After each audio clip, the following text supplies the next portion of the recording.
इस जगत में जो भी पाया जाता है उसके लिए बहुत कुछ चुकाना पड़ता है। कुतूहल कुछ भी नहीं चुकाता है, इसलिए कुतूहल कुछ भी नहीं पा सकता है। कुतूहल से कोई साधना में प्रवेश नहीं करता। अकेली जिज्ञासा नहीं, मुमुक्षा, एक गहरी प्यास। कल संध्या में किसी से कह रहा था, अगर एक मरुस्थल में आप हों और पानी आपको न मिले और प्यास बढ़ती चली जाए और वो घड़ी आ जाए कि आप अब मरने को हैं और अगर पानी नहीं मिलेगा तो आप जी नहीं सकेंगे। अगर कोई उस वक्त आपको कहे कि हम ये पानी देते हैं लेकिन पानी देके हम जान ले लेंगे आपकी, यानी जान के मूल्य पर हम पानी देते हैं, आप उसको भी लेने को राजी हो जाएंगे, क्योंकि मरना तो है। प्यासे मरने की बजाय तृप्त होकर मर जाना बेहतर है। उतनी जिज्ञासा, उतनी आकांक्षा जब आपके भीतर पैदा होती है तो उस जिज्ञासा और आकांक्षा के दबाव में आपके भीतर का बीज टूटता है और उसमें से अंकुर निकलता है।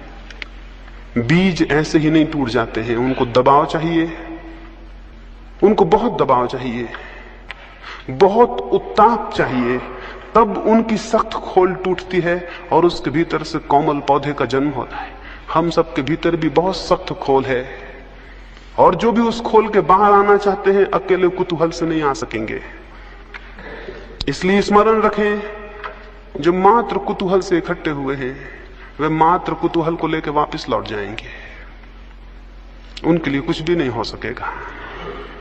जो दर्शक की भांति इकट्ठे हों वे दर्शक की भांति ही वापस लौट जाएंगे, उनके लिए कुछ भी नहीं हो सकेगा।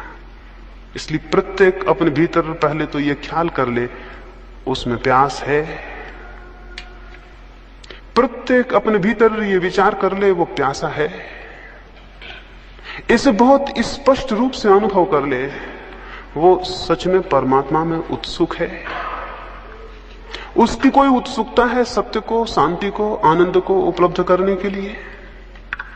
अगर नहीं है तो वो समझे कि वो जो भी करेगा उस करने में कोई प्राण नहीं हो सकते, वो निष्प्राण होगा। और तब फिर उस निष्प्राण चेष्टा का अगर कोई फल ना हो तो साधना जिम्मेवार नहीं होगी, आप स्वयं जिम्मेवार होंगे। इसलिए पहली बात अपने भीतर अपनी प्यास को खोजना और उसे स्पष्ट कर लेना है। आप सच में कुछ पाना चाहते हैं,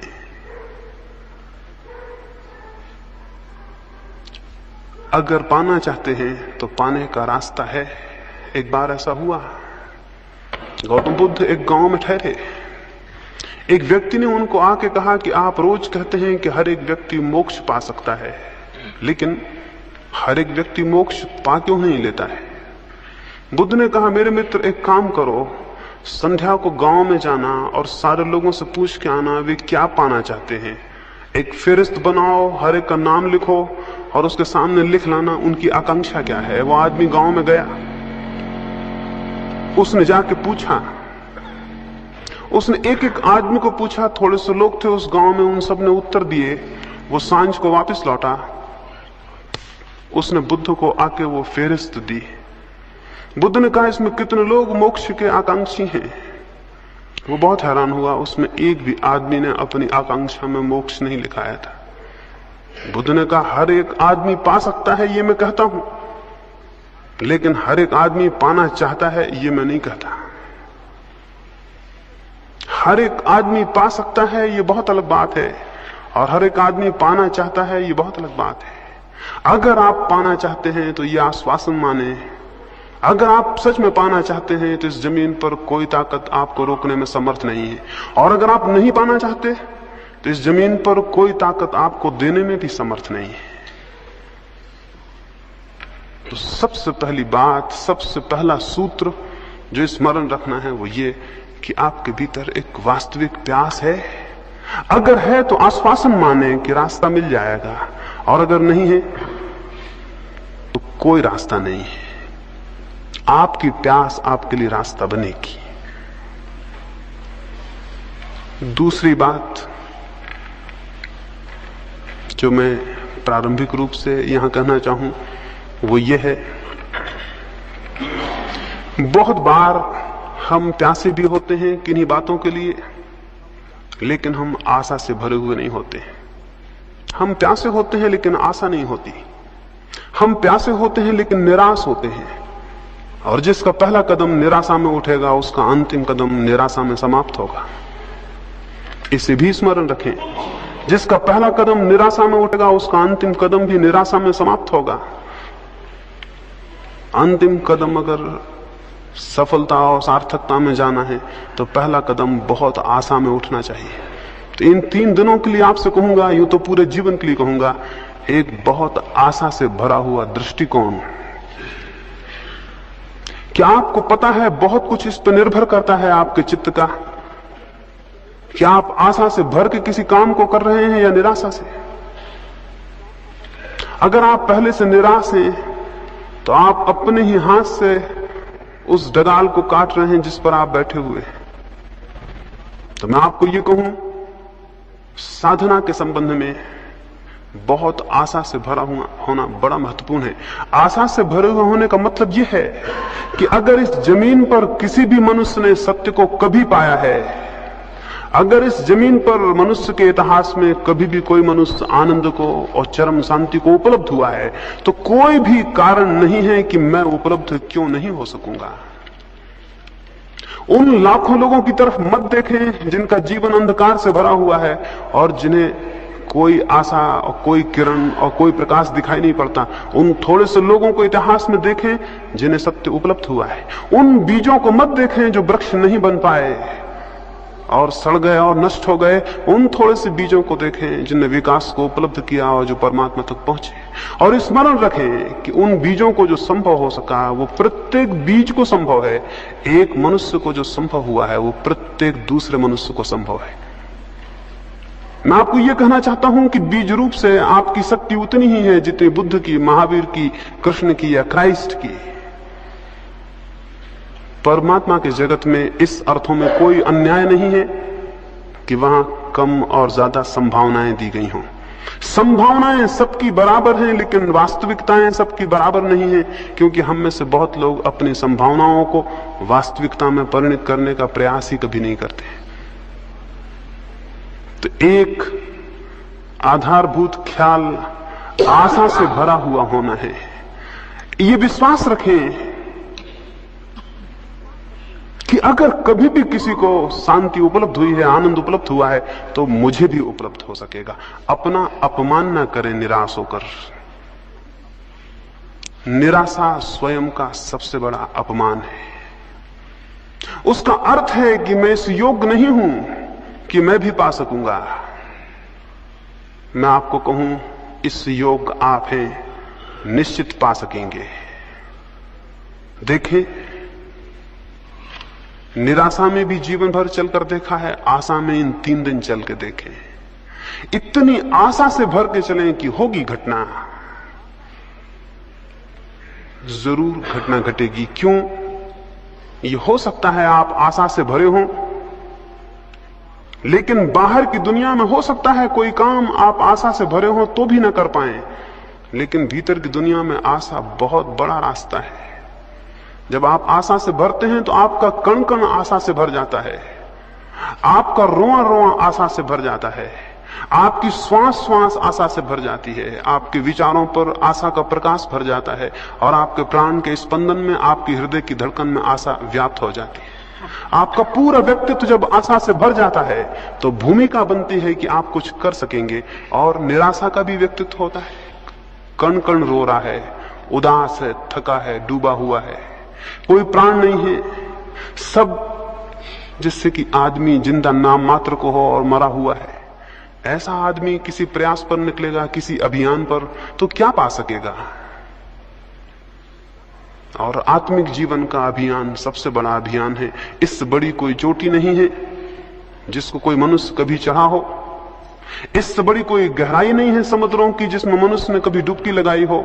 स्वयं की गहराई सबसे बड़ी गहराई है और स्वयं की ऊंचाई सबसे बड़ी ऊंचाई है। इस अभियान पर जो निकला हो उसे बड़ी आशाओं से भरा हुआ होना चाहिए। तो मैं आपको कहूंगा, 3 दिन आशा की एक भाव स्थिति को कायम रखें।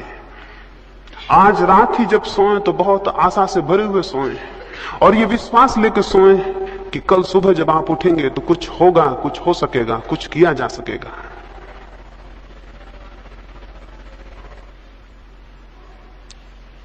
दूसरी बात मैंने कही, आशा का एक दृष्टिकोण।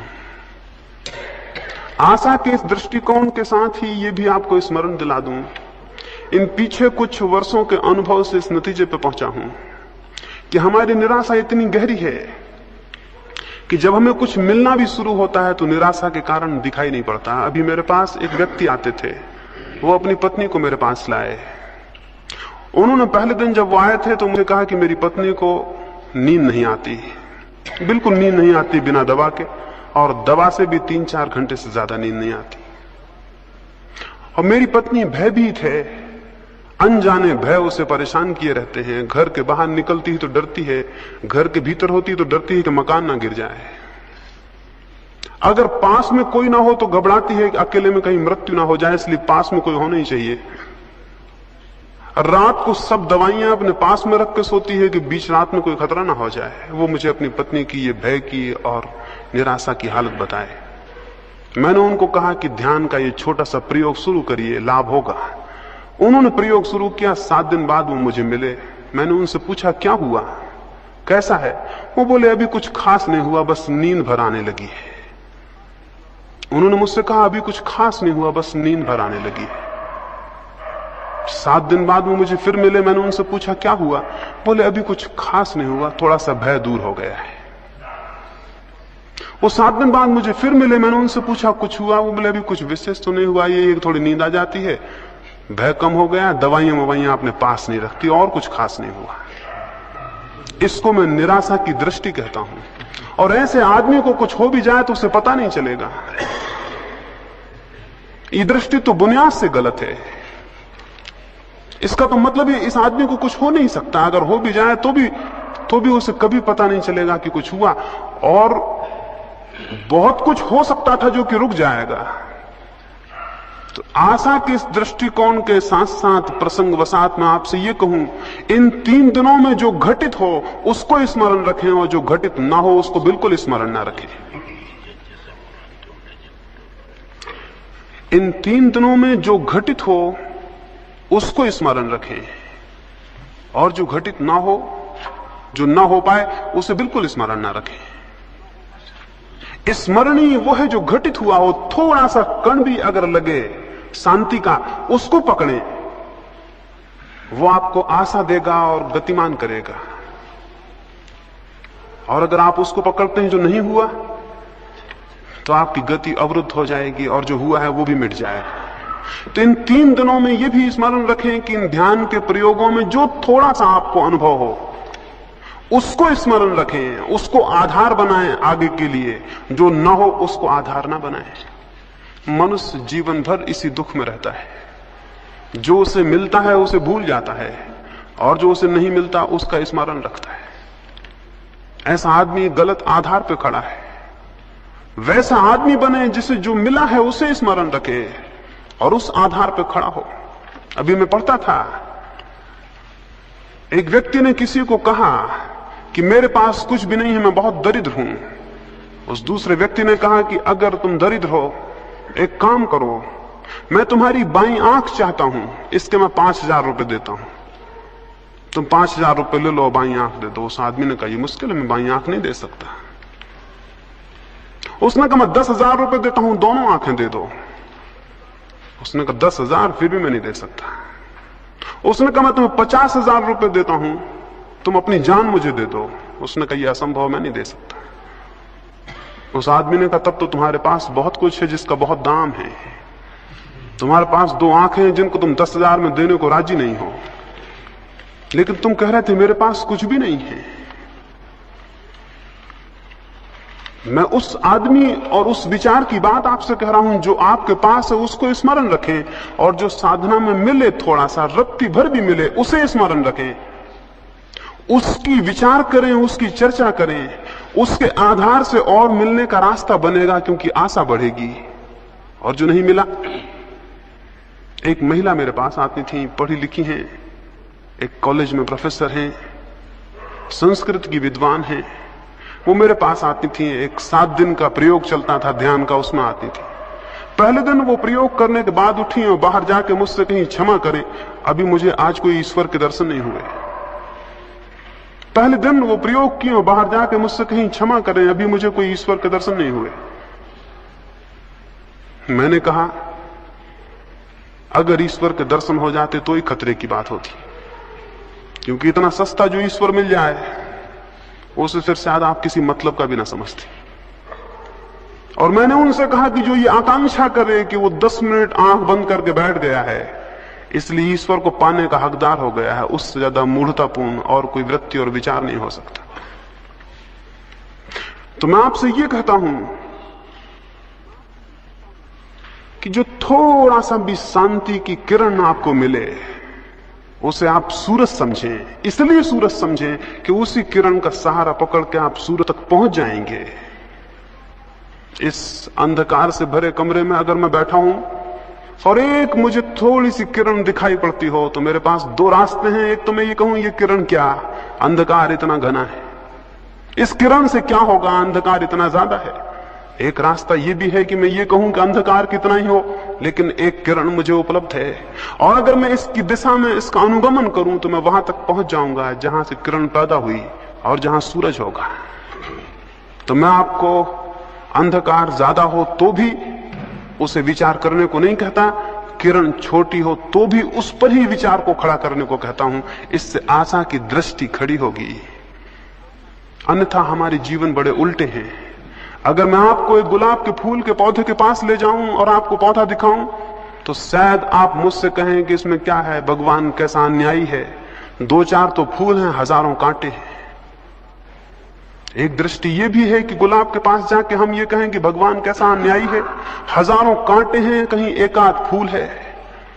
इसको कहने का एक ढंग और भी हो सकता है, एक दृष्टि और भी हो सकती है, एक और अप्रोच हो सकती है कि कोई आदमी उसी पौधे के पास जाके ये कहे कि भगवान कैसा अद्भुत है कि जहां लाखों कांटे हैं उनमें भी एक फूल खिल जाता है। कोई इसे यूं भी देख सकता है कि कहे कि जहां लाखों कांटे हैं उनमें भी एक फूल खिल जाता है, दुनिया अद्भुत है। कांटों के बीच भी फूल के खिलने की संभावना कितनी आश्चर्यजनक है। तो मैं आपको दूसरी दृष्टि रखने को कहूंगा इन 3 दिनों में। छोटी सी भी आशा की जो भी झलक